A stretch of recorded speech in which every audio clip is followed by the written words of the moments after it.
Nah, baik, terima kasih Ibu. Nah, selanjutnya tanpa memperpanjang mukadimah, langsung saja kita mulai penyuluhan pada hari ini yang akan disajikan oleh Hasnatul Zikri. Kepada Hasnatul Zikri, waktu dan tempat disilakan. Baik, Assalamualaikum warahmatullahi wabarakatuh. Waalaikumsalam warahmatullahi wabarakatuh. Selamat pagi Ibu-Ibu. Pagi, Ibu.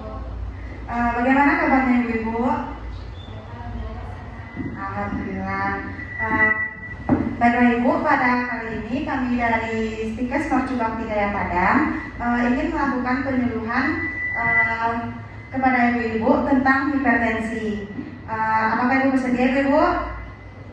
Nah, sebelum itu apakah Ibu tahu apa itu hipertensi? Nah, hipertensi itu adalah tekanan darah tinggi, suatu peningkatan tekanan darah di dalam arteri, di mana hiper yang artinya berlebihan dan tensi yang artinya tekanan. Jadi tekanan darah tinggi sering juga disebut dengan hipertensi ya Ibu.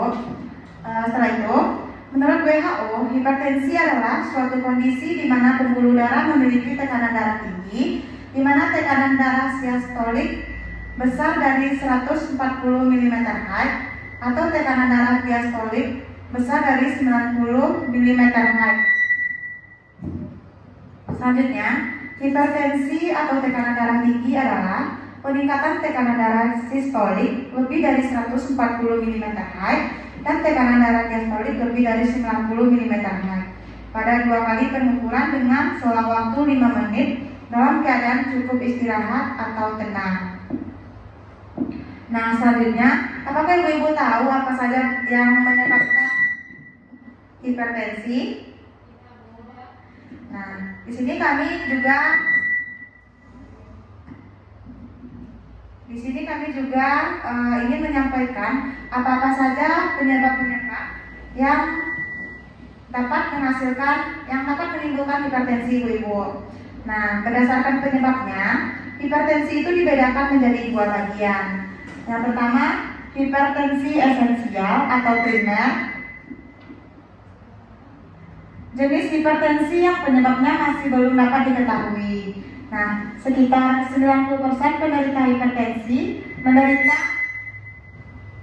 jenis hipertensi ini. Oleh karena itu, penelitian dan pengobatan lebih banyak ditunjukkan bagi penderita hipertensi esensial ini. Yang kedua ada hipertensi sekunder. Jenis hipertensi yang menjadi penyebab dapat diketahui antara lain kelainan pada pembuluh darah ginjal, gangguan kelenjar tiroid, dan penyakit kelenjar adrenal. Hipertensi itu juga digolongkan beberapa bagian. Yang pertama itu ada normotensi, bila sistoliknya 120 sampai 140 mmHg dan diastoliknya 80 sampai 90 mmHg. Yang kedua ada borderline, bila sistoliknya 140 sampai 160 mmHg dan diastoliknya 90 sampai 95 mmHg. Setelah itu hipertensi, bila sistoliknya besar dari 160 mmHg dan diastoliknya besar dari 95 mmHg. Nah, selanjutnya ada beberapa tanda dan gejala hipertensi. Nah, yang pertama itu ditandai dengan sakit kepala Ibu-Ibu. Apakah di sini ada ibu yang sering sakit kepala di saat bangun tidur? Ada ya Ibu-Ibu. Berarti itu bisa menjadi salah satu tanda bahwa ibu itu akan mengalami atau terkena hipertensi. Nah, yang kedua itu ada bising atau bunyi nging-nging seperti motor yang knalpotnya berisik itu bisa juga menyebabkan bising pada telinga Ibu. Itu juga menyebabkan salah satu tanda dan gejala hipertensi. Nah, yang ketiga ada jantung berdebar-debar. Apakah Ibu-Ibu sering mengalami jantung yang berdebar-debar Ibu-Ibu? Tidak ya Ibu-Ibu. Nah, selanjutnya ada penglihatan kabur dan mimisan serta tidak ada perbedaan tekanan darah walaupun berubah posisi. Nah, di sini apakah Ibu-Ibu sudah tahu bagaimana cara mencegah hipertensi? di sini cara mencegah hipertensi itu juga terbagi dua, ibu-ibu. Yang pertama itu pencegahan secara primer, di mana yang pertama itu ibu-ibu bisa mengatur diet agar berat badan menjadi ideal. Jadi berat badan yang berlebih itu juga memicu kepada hipertensi ya ibu. Selanjutnya tidak merokok dan perbanyak konsumsi buah-buahan dan sayuran, serta hindari makan berlemak dan menghindari stres serta emosi. Jadi stres dan emosi itu juga akan memicu terjadinya hipertensi. Yang kedua itu adalah sekunder. Untuk pengendalian tekanan darah pada penderita hipertensi tanpa komplikasi, terdapat juga cara pencegahannya secara sekunder, yaitu melalui dengan cara tradisional, di mana cara tradisional adalah cara terbaik karena di samping tidak ada efek negatifnya. Jadi jika kita menggunakan cara sekunder ini atau cara tradisional ini tidak menyebabkan beberapa efek samping ibu-ibu. Nah, yang pertama-tama bisa dengan ramuan atau buah-buahan. Yang pertama itu buah belimbing ibu-ibu. Nah, buah belimbing ini juga banyak manfaatnya ibu-ibu. Yang pertama itu buah belimbing ini bisa mengontrol tekanan darah dalam keadaan normal dan juga bisa menurunkan tekanan darah bagi yang sudah mengalaminya. Nah, orang-orang yang sudah terkena hipertensi ibu-ibu, yang sudah tekanan darahnya tinggi, bisa turun tekanan darahnya dengan memakan buah belimbing. Nah, selanjutnya daun seledri ibu-ibu. Nah, di sini ibu-ibu daun seledrinya juga sering dijadikan sayuran atau dibikin seperti dimasukkan ke dalam sayuran ya ibu-ibu, atau mie seperti itu kan ibu-ibu. Namun makan mie terlalu banyak juga tidak boleh ya ibu-ibu. Nah, daun seledri caranya dengan menumbuk segenggam daun seledri sampai halus, saring dan peras dengan memakaikan halus atau saringan tubuh. Nah, air saringan itu diusahakan 1 gelas ibu-ibu. Lalu air saringan dari daun seledri yang sudah ditumbuk tadi lalu diminum pada pagi dan sore dengan sedikit ampasnya yang ada di dasar gelas, seperti kita meminum teh ya ibu. Nah, yang ketiga itu ada bawang putih ibu. Bawang putih ini juga bisa mencegah untuk penyakit hipertensi ibu. Nah, yang keempat ada buah mengkudu. Apakah ibu tahu apa itu buah mengkudu? Buah yang berwarna hijau itu ibu. Nah, buah ini terbukti sekali loh ibu-ibu, banyak khasiatnya. Yang pertama itu termasuk juga untuk menekan hipertensi. Caranya hampir dengan cara buah belimbing, yaitu dengan memarut halus, kemudian diperas pakai kain kasa yang bersih, diambil airnya, diminum di waktu pagi dan sore hari. Sama juga dengan daun seledri tadi ibu. Nah, di sini kami juga ingin memberitahu ibu-ibu mengenai cara pengelolaan dan pengendalian hipertensi. Yang pertama itu mengurangi konsumsi garam. Jangan melebihi 1 sendok sehari. Nah, di sini mungkin ibu-ibu banyak yang generasi di sini ibu-ibu. Nah, yang kedua itu melakukan aktivitas fisik teratur seperti olahraga, jalan-jalan. Jalan-jalan di sini ini jalan kaki santai ya ibu-ibu, bukan jalan-jalan traveling ibu-ibu. Nah, yang ketiga itu tidak merokok atau menghindari asap rokok. Jadi walaupun kita tidak merokok, tapi di saat kita berada di lingkungan orang yang merokok itu juga akan memicu terjadinya hipertensi. Setelah itu dengan diet dengan gizi seimbang, mempertahankan berat badan ideal dan menghindari minum alkohol. Nah, di sini ada beberapa faktor yang menyebabkan kita itu bisa terkena hipertensi ibu-ibu. Yang pertama itu obesitas. Di sini obesitas, ibu-ibu tahu apa itu obesitas? Apa ibu-ibu? Nah, ya bu. Beri apresiasi pada ibunya dulu.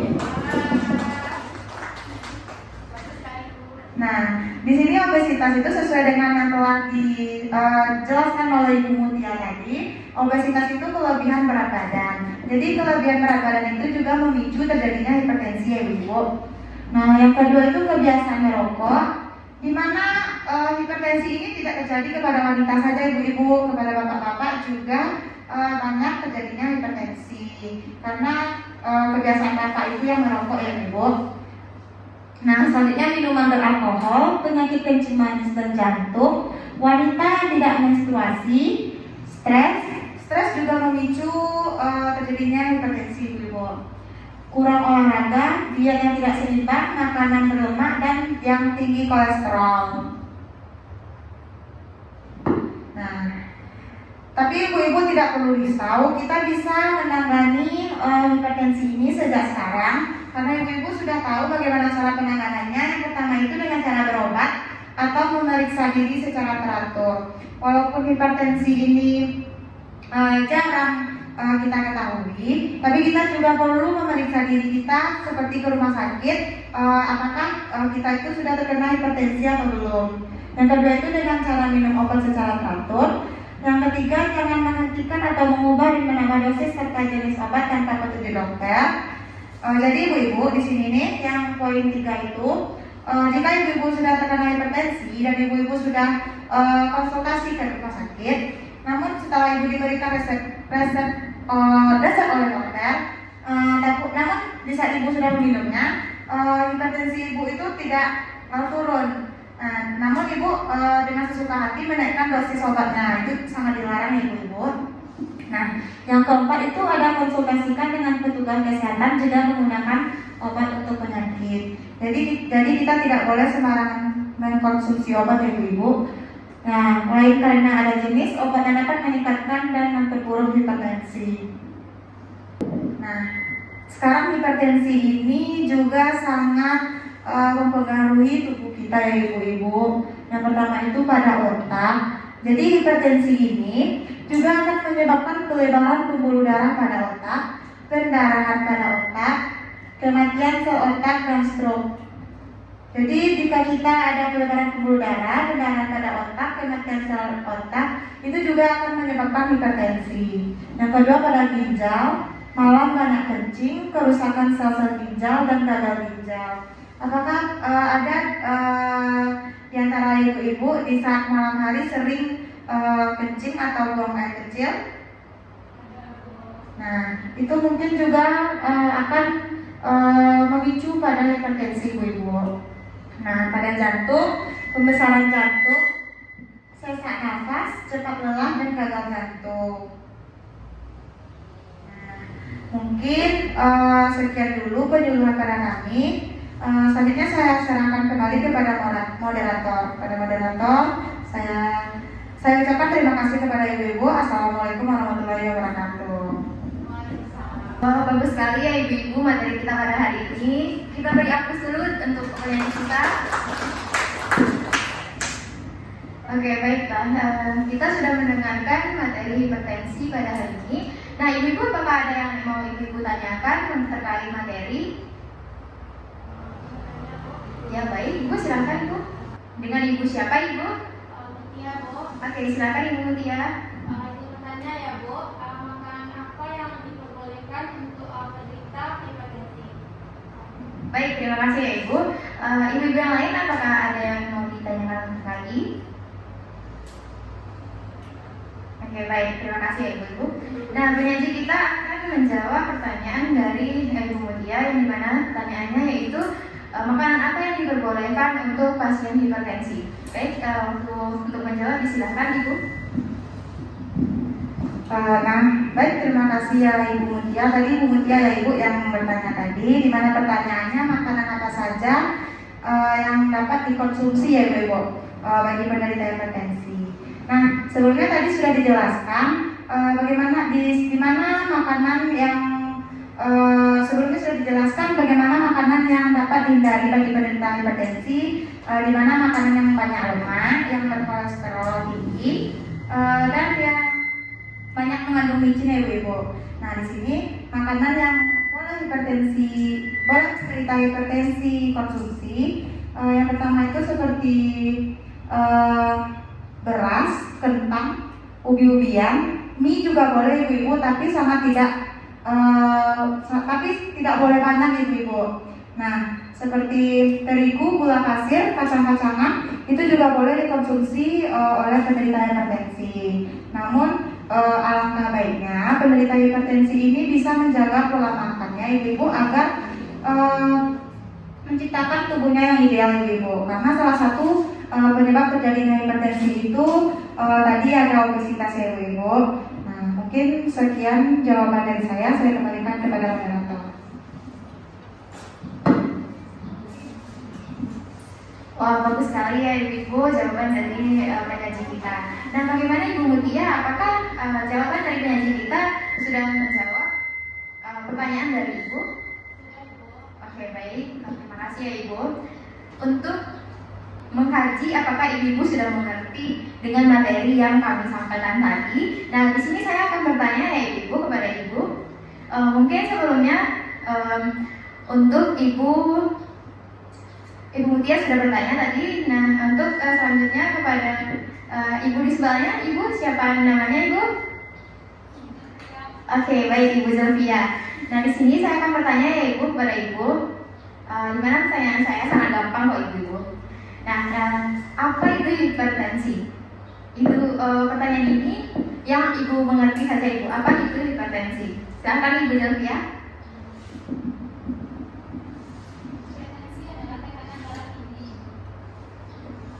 Baik, hanya segitu Ibu. Oke, kita berikan aplaus dulu kepada Ibu Zulfia. Oke, nah benar sekali seperti yang sudah disampaikan oleh Ibu Zulfia dan juga penyaji kita pada hari ini, hipertensi itu adalah tekanan darah tinggi pada seseorang.